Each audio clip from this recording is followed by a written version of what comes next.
तुम्ही कधी लक्ष दिलंय का? काही लोक आयुष्यात खूप पुढे जातात आणि काही जण आयुष्यभर फक्त दुसऱ्यांची कॉपी करत राहतात. दोघंही सुरुवात कदाचित सारखीच करतात, पण शेवट मात्र खूप वेगळा असतो. नेमकं असं काय असतं की ज्यामुळे एक जण फक्त नक्कल करणार राहतो आणि दुसरा स्वतःचा मार्ग बनवतो? फक्त अनुकरण करण्यात आणि खऱ्या अर्थानं अनुसरण करण्यात काय अंतर आहे? आज आपण याच दोन शब्दांच्या मागचा अर्थ आणि त्यांच्यातला जीवन बदलणारा फरक समजून घेणार आहोत.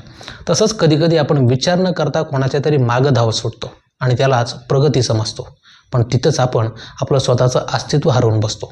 मग विचारशक्ती हरवलेल्या कृतीला नेमकं काय म्हणतात आणि ते आपल्यासाठी किती धोकादायक आहे, हेही आज आपण जाणून घेणार आहोत. सर्वात आधी अनुकरण या शब्दाकडे वळूया.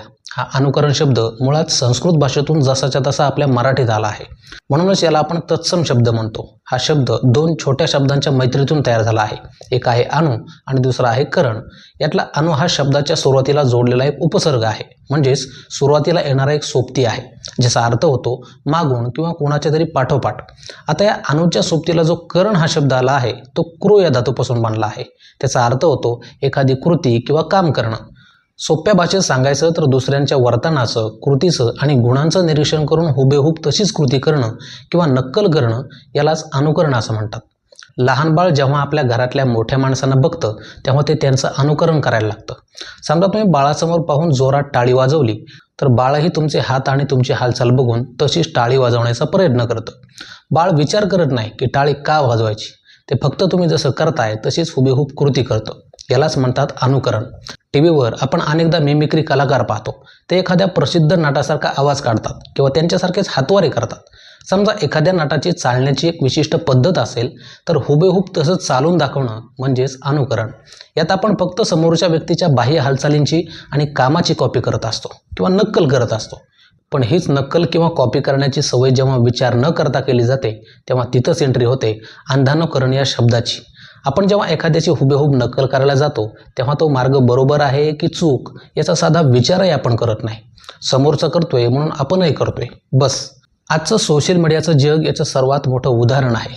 तिथं एखादा ट्रेंड सुरू झाला की हजारो लोक कसलाही विचार न करता त्यात उडी घेतात. तो ट्रेंड का आला आहे, त्याचा आपल्यावर किंवा समाजावर काय परिणाम होईल या प्रश्नांना तिथं जागाच नसते. यालाच अंधानुकरण असं म्हटलं जातं. यात केवळ दुसऱ्यांच्या मागं धावणं असतं, डोळसपणा नसतो. थोडक्यात सांगायचं तर अंधानुकरणात कृती असते पण विचार नसतो. तिथं हालचाल तर दिसते पण आयुष्याला कोणतीही दिशा नसते.